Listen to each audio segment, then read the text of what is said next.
फर्ज और फर्जी में बस एक मात्रा का अंतर होता है। अगर मैं अपने देश, अपने भाइयों के लिए अब नहीं लड़ा तो मैं अपनी नजरों में फर्जी बन के रह जाऊंगा। सर आई प्रॉमिस यू, आप मुझे कहीं भी भेज दीजिए, मैं अपने हर एक सिपाही को जिंदा सही सलामत वापस लाऊं। हेलो एवरीवन फ्रेंड्स, आप लोग कैसे? आई होप कि आप लोग ठीक होगी। तो फ्रेंड्स, ये अपना साइंस का प्रैक्टिस सेट रहेगा। आप लोगों की बहुत ज़्यादा कमेंट आ रही थी कि सर साइंस का प्रैक्टिस सेट डालो आप प्लीज़। तो मैंने सोचा है कि आप लोग साइंस का प्रैक्टिस सेट डालूंगा। और दोस्तों थोड़ा पैसेंस रख के देखना, क्योंकि मैं आपको यहाँ पे सारे डिटेल दूंगा। फिर फ्रेंड्स क्या होगा, मज़ा नहीं आएगा आपको साइंस का प्रैक्टिस सेट देने में।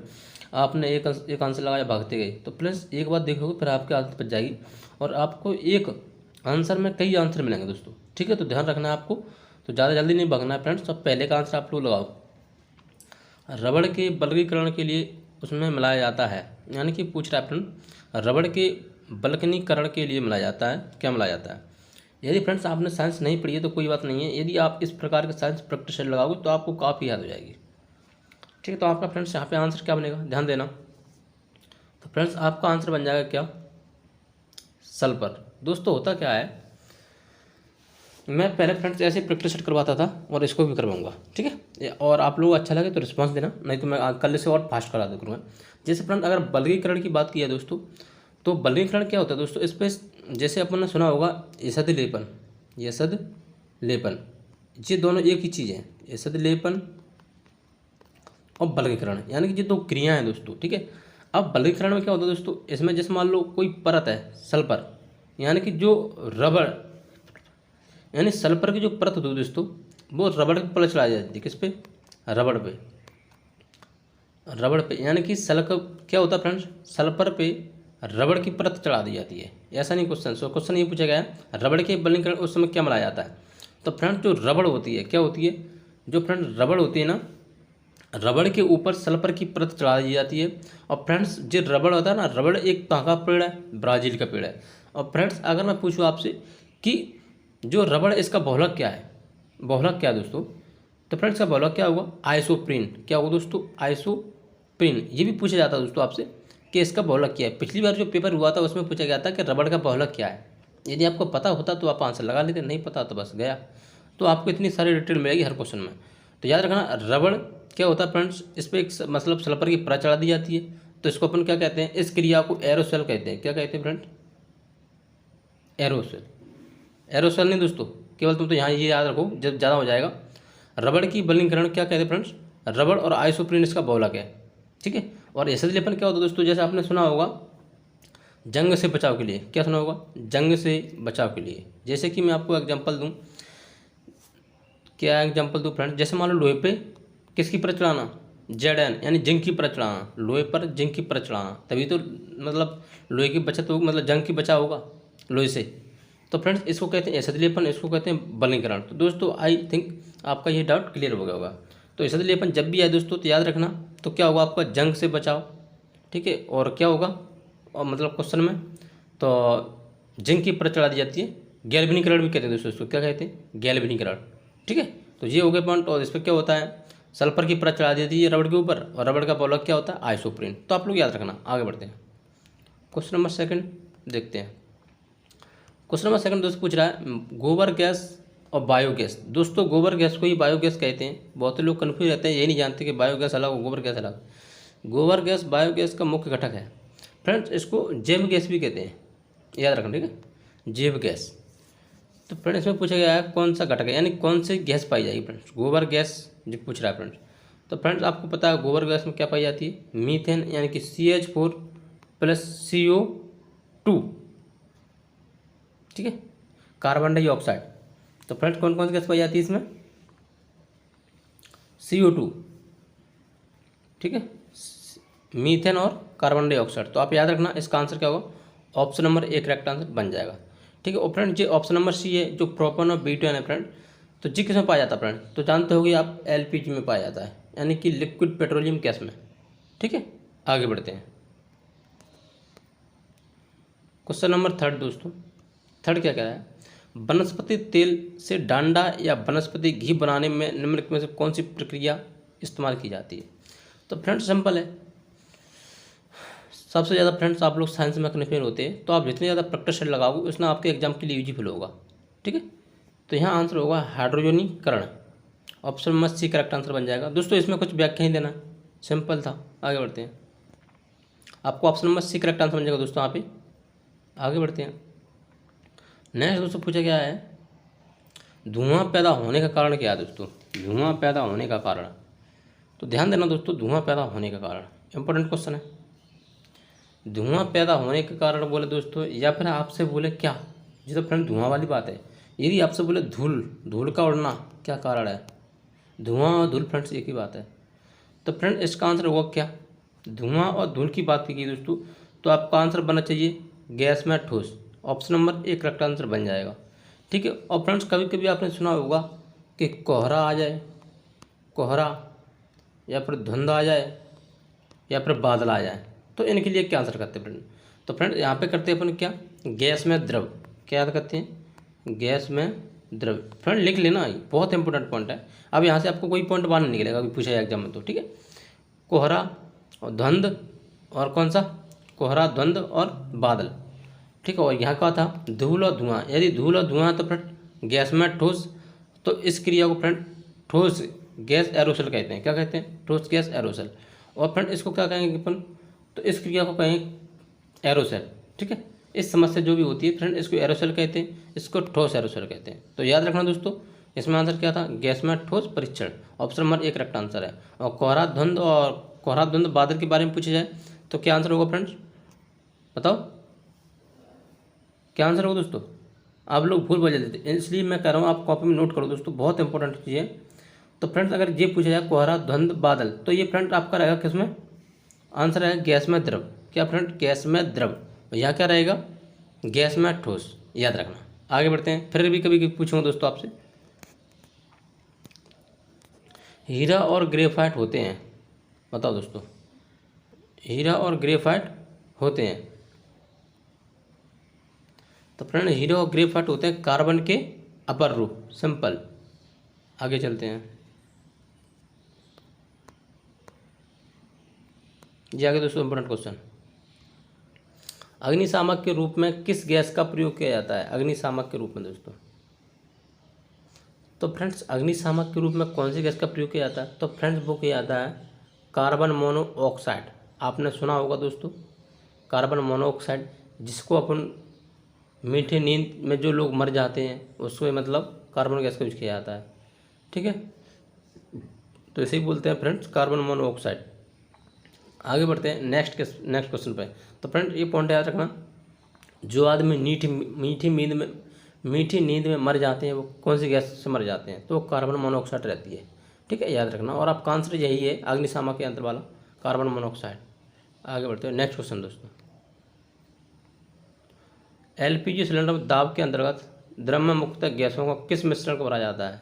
बिल्कुल सिंपल क्वेश्चन है दोस्तों, आप ध्यान देना तुम लोग। ये फ्रेंड्स आप लोग अच्छे देख लेना, मैं इसको कुछ डीपली बताना चाहूँगा। इसका आंसर दोस्तों आपको पता होगा। यदि मैं यहाँ लिख दूँ एलपीजी, ठीक है, सीएनजी और एलएनजी, ये फ्रेंड आपको पता नहीं गैस आ गई, एलएनजी, सीएनजी, एलएनजी, और फ्रेंड होता है वाटर गैस। क्या होता है फ्रेंड? Water gas. ठीक है, तो ये चार पहले याद रखो आप लोग। तो फ्रेंड्स अब मैंने बताया एलपीजी में क्या पाया जाता है, यानी कि फुल फॉर्म क्या होती है? Liquid petroleum gas. इसका कंप्रेस्ड नेचुरल गैस, इसका लिक्विफाइड नेचुरल गैस। ठीक है, एलएनजी की बस सबसे पहले कहाँ चली है दोस्तों? केरल में चल रही है अभी एक बस। इस फ्रेंड्स मतलब सीएनजी सी वाली की होती है ये वाली गैस एलएनजी। तो फ्रेंड ये वाली बस कहाँ चली है? केरल में, याद रखना। और फ्रेंड ये वाटर गैस। और फ्रेंड जो वाटर गैस का दूसरा नाम होता है वो होता है वायु अंगार गैस। क्या होता है? वायु अंगार गैस, ये आता है। अब फ्रेंड इनमें कौन कौन सी गैस पाई जाती है मिलके? देखो एलपीजी में अभी मैंने आपको बताया था क्या? मीथेन नहीं, एलपीजी मतलब होता है लिक्विड पेट्रोलियम घर का सिलेंडर है ये।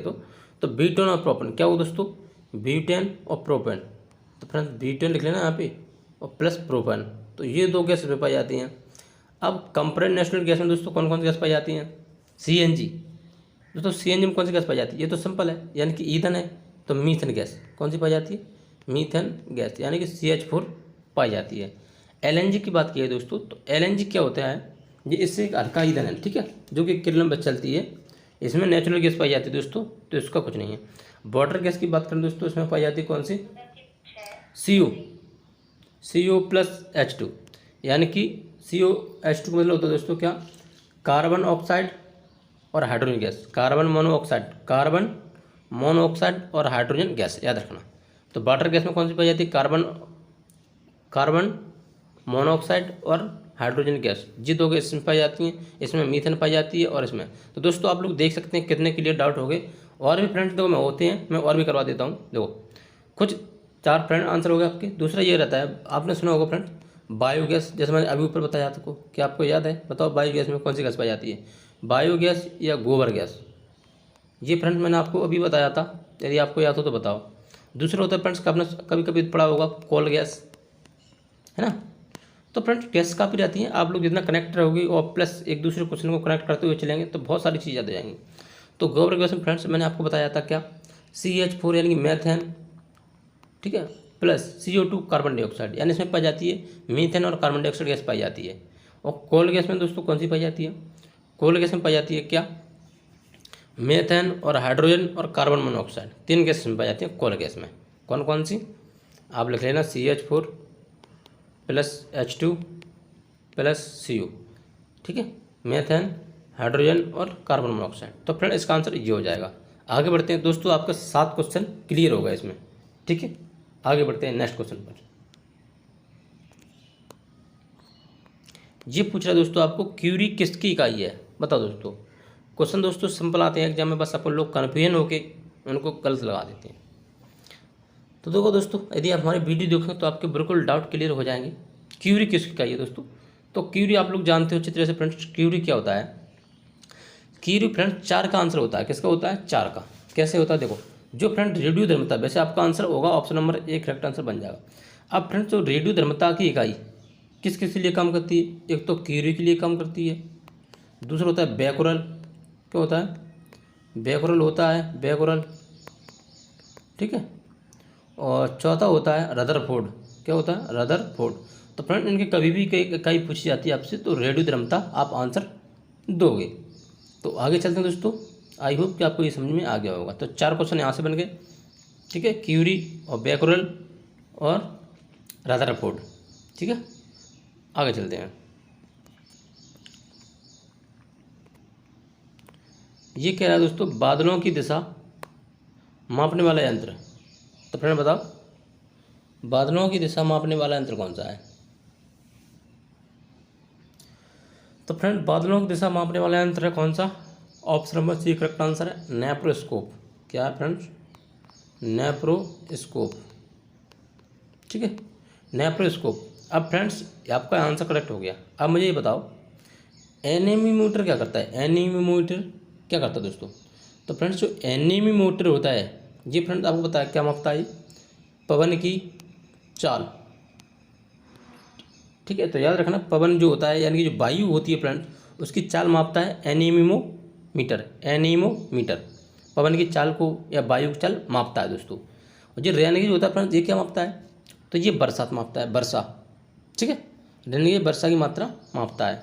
अब फ्रेंड्स हाइग्रोमीटर और एक होता है हाइड्रोमीटर। हाइड्रो और हाइड्रो थोड़ा थोड़ा डिफरेंट है, हाइड्रोमीटर। अब दोस्तों होता क्या है, जो फ्रेंड्स हाइग्रोमीटर होता है, हाइग्रोमीटर में क्या होता है दोस्तों? आपेक्षिक आर्द्रता मापता है। ये आपेक्षिक आर्द्रता मापता है हाइग्रोमीटर, आपेक्षिक आर्द्रता मापता है, ठीक है। और फ्रेंड जो हाइड्रोमीटर होता है, हाइड्रोमीटर क्या मापता है दोस्तों? तो हाइड्रोमीटर मापता है आपेक्षिक घनत्व। तो दोस्तों याद रखना बहुत कन्फ्यूजन वाले क्वेश्चन रहते हैं ये। तो हाइग्रोमीटर की बात चलेगी तो आपेक्षिकता दोस्तों, ठीक है, आपेक्षिकता क्या बोलोगे? आपेक्षिकता द्रव्यमान आर्द्रता, सॉरी आपेक्षिक आर्द्रता, और इसको क्या बोलोगे दोस्तों आप लोग? आपेक्षिक घनत्व, हाइड्रोमीटर हो। तो आगे बढ़ते हैं नेक्स्ट क्वेश्चन पर। सारे क्वेश्चन करवा दिए मैंने, आगे चलते हैं। कोणीय वेग की विमा क्या होती है दोस्तों? ध्यान देना, कोणीय वेग की विमा होती है option number C correct answer बन जाएगा, ठीक है। आगे चलते हैं। ये फ्रेंड पूछ रहा है आपसे एक बार बराबर होता है, बताओ दोस्तों। तो दोस्तों एक बार बराबर होता है, आप लोग कन्फ्यूजन रहते हैं तो एक बार बराबर ले लिख के याद किया करो दोस्तों। आप लोग 10 की पावर 5 पास्कल होता है, ठीक है। ये होता है 1 बॉर बराबर। आगे बढ़ते हैं नेक्स्ट क्वेश्चन पर। शरीर की सबसे बड़ी ग्रंथि कौन सी है दोस्तों? तो फ्रेंड्स शरीर की सबसे बड़ी ग्रंथि होती है कौन सी? यकृत, लीवर, क्या बोलते हैं इसको? लीवर। और फ्रेंड इसको कलेजा भी बोलते हैं, कलेजा, या फ्रेंड इसको जिगर भी बोलते हैं, लीवर को। तो ये 4 चीज़ इसकी नाम है। ये तो यकृत, यकृत से आएंगे लीवर पे, लीवर से आएंगे काय पे? कलेजा पे, कलेजा से आएंगे जिगर पे। तो 4 नेम इसकी ही हैं। शरीर की सबसे बड़ी ग्रंथि पूछी गई दोस्तों, तो यकृत, याद रखना। आगे बढ़ते हैं। चुकंदर निम्नलिखित में से किसका विकसित रूप है? बताओ। तो चुकंदर किसका है दोस्तों? तो वो होता है क्या? चुकंदर धरती में पाया जाता है दोस्तों, इसको जड़ कहते हैं। क्या कहते हैं? जड़। Option number C correct answer बन जाएगा।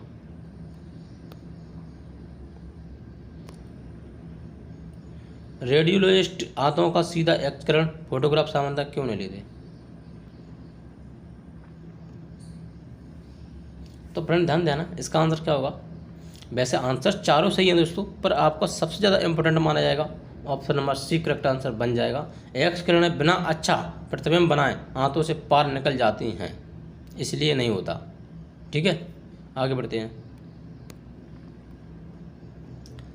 निम्नलिखित में से कौन सा अंडज नहीं है, यानी कौन सा स्तन मतलब जानवर है जो अंडा नहीं देता?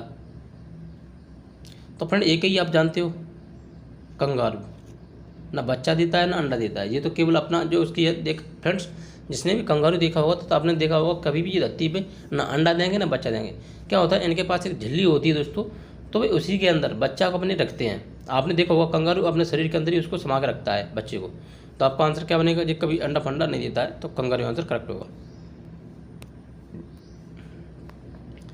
पौधों के फलों की भूमि नीचे पाया जाता है, बताओ किस पौधे के फलों को भूमि के नीचे पाया जाता है? तो फ्रेंड वो है मूंगफली।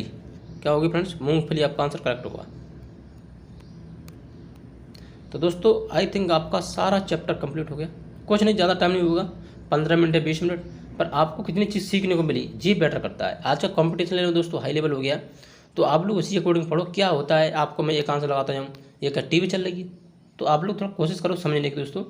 ठीक है, तो चलते हैं दोस्तों, ओके बाय बाय, धन्यवाद। और सभी लोग अपना ख्याल रखना, और अगर अच्छा लगता है वीडियो तो लाइक जरूर ठोक के जाए, लाइक मेरा मोटिवेशन है दोस्तों। ठीक है, चलते हैं दोस्तों, ओके बाय बाय। और जो भी लोग दोस्तों एयरफोर्स वाले हों, चाहे हमारे नेवी हो, चाहे SSGD हो, आप लोग आपको क्या करना है, केवल क्वेश्चन लगाना दोस्तों। क्वेश्चन किसी के भी कुछ भी पूछा जा सकता है। ठीक, तो आप लोग एक कन्फ्यूजन ना रहें कि ये नेवी का प्रैक्टिस सेट है, एयरफोर्स का, SSGD का, सबके लिए है, ऑल इन पेन। ठीक है, चलते दोस्तों, ओके बाय बाय, धन्यवाद।